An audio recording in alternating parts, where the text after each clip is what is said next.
Hello, this is wmpyr. For today's lesson, I want to talk about the 4 ranges of combat once again. So we are revisiting this subject, but I'm going to focus on just one range this time because the material is just, I think it's too much. So first of all, real quick, the 4 ranges of combat is very, very good in my opinion, because if you understand this, it means that no matter what style that you do, it's going to help you apply it for a real life situation. And this is so important because your method, whatever style that you do, that's a method, right? That's an idea of how to defend yourself or how to fight or whatever, how to use a weapon or anything, right? It's an idea. And the 4 ranges of combat gives you a template to apply your idea to. You can have all the ideas that you want, but if you don't know what you're applying it to, then it's just a bunch of ideas. That's all it is. It's a mess, right? So you need to know what you're trying to apply it to. Now you could say, well, I'm going to apply it to self-defense. Self-defense is too broad of a term, and then people will start criticizing each other and arguing, but there's so many different circumstances and situations in self-defense. You could be talking about a riot situation, a home invasion, multiple attackers on the street, someone breaking in to a convenience store and you happen to be there. You know, there's so many different circumstances, okay? So that doesn't help. And people are just going to be arguing about do this, do that, do this, you know, when there's so many different situations. So the 4 ranges of combat is nice and basic enough that it applies to all of it. It applies to whether there's multiple attackers, whether you're in a confined space, whether you are on the street, on concrete, or whether you're on a mountaintop. It doesn't matter. There could be multiple attackers, there could be weapons, there could be firearms. The 4 ranges of combat will still exist regardless of all that. So that's why the 4 ranges of combat is a very, very good thing to study. And a lot of people do. They do tell you about the ranges of combat, but sadly, they don't really go into it. So that kind of tells me they don't really understand it. So that's why I want to spend more time here with you guys to help shed some more light on how important it is to really understand what you're going to be applying your techniques to. So that being said, the first one is long range, and that's what we're going to focus on. Long range is basically out here. Okay, so that's number 1. This is long range. I said to you guys before, medium range, close range, and then number 4 is ground range. So number 1, long range basically means that you are out of range from the opponent. They cannot hit me and I cannot hit them, right? That's all great and everything, but a lot of people don't know how to fight here. They don't. You could take a look at the Ultimate Fighting Championship and you see excellent professional athletes, superb athletes, and those guys are very, very good fighters, obviously the best on the planet. They know how to fight medium range, close range, and ground range. A lot of them do not know how to fight in long range. And to prove that point, if you do know how to fight in long range, if you are an MMA fighter, if you do figure out how to fight in long range, it's going to be a huge advantage for you because, to me, one of the guys that did it is John Jones. John Jones knows how to fight in long range, and therefore he has an advantage over most of his opponents that are comfortable in medium, close, and ground. So he's bringing something totally different to the table, right?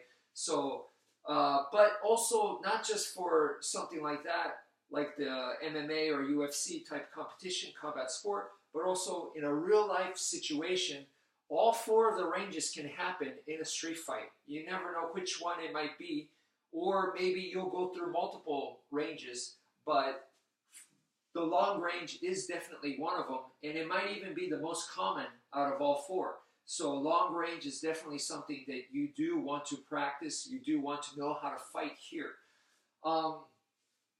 In the Filipino martial arts for long range, our primary idea is to hit the arm. So we don't even come into medium range and hit this and then try to get back out. We don't even worry about that. We just go bam, and we hit the arm right here.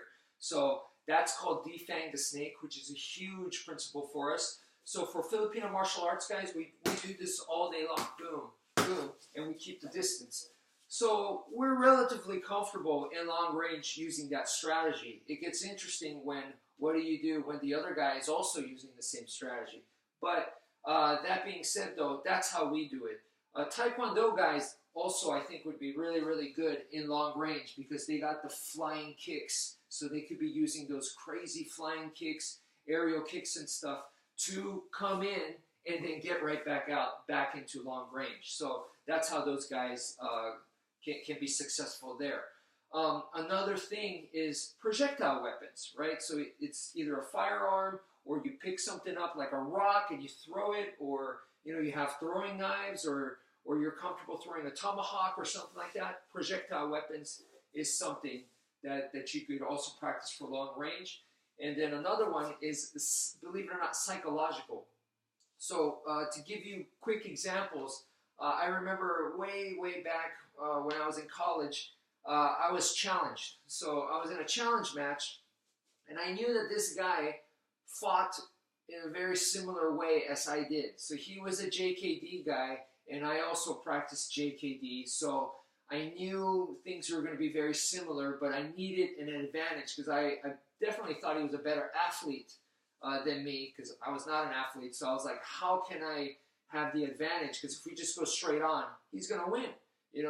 We do the same thing pretty much, but he's a better athlete. He's going to win. So I could tell he was a little intimidated by the situation because it was a challenge match, and there was pressure and stuff. Or maybe it was just me, I don't know, but I felt like he was a little intimidated. He was a little cautious and whatnot. So in long range, where I knew where we were safe, I pretended to be Bruce Lee. Obviously he has a lot of respect for Bruce Lee because he studies Bruce Lee's methods. So to crawl under his skin psychologically and to get him more and more intimidated, I would mimic the Bruce Lee motions, and do Bruce Lee moves to throw him off, And then from there, I felt like I did definitely have the advantage. So that's psychological warfare. Another example I could give you guys was when I was up in Dallas and I was training with a bunch of guys. I was challenged by this guy who I could tell once we started that he wanted to kickbox and wrestle me. I knew that's what he wanted to do, that he wanted to prove to me that he could do that and he could be just as good as me, if not better, And but I also knew that one of his favorite main styles was capoeira. So,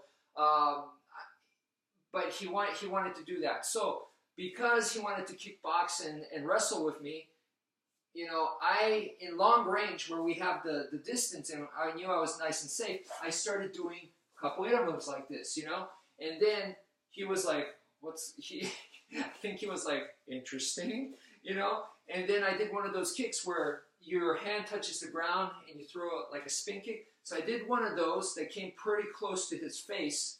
I almost tagged him with it. So I did one of those, and then he was like, oh, you're serious. Okay, you want to play capoeira with me. Okay, well, let me show you how it's really done. And right when he was shifting to capoeira, I took him down to the ground, you see. So that was all psychological warfare. I didn't expect to hit him or anything, but, if I had just kickboxed and wrestled him, it would have been harder for me. But since I baited him to play capoeira, and he felt very confident there, and when he shifted gears, and I could tell once he did that, then I took him by surprise by taking him to the ground, and that threw him off, and it was much easier for me than to go head-on kickboxing, wrestling, from the very start. So if you know how to fight in long range, it could give you a huge advantage. That's all I'm saying. So thank you for listening, and take care, folks.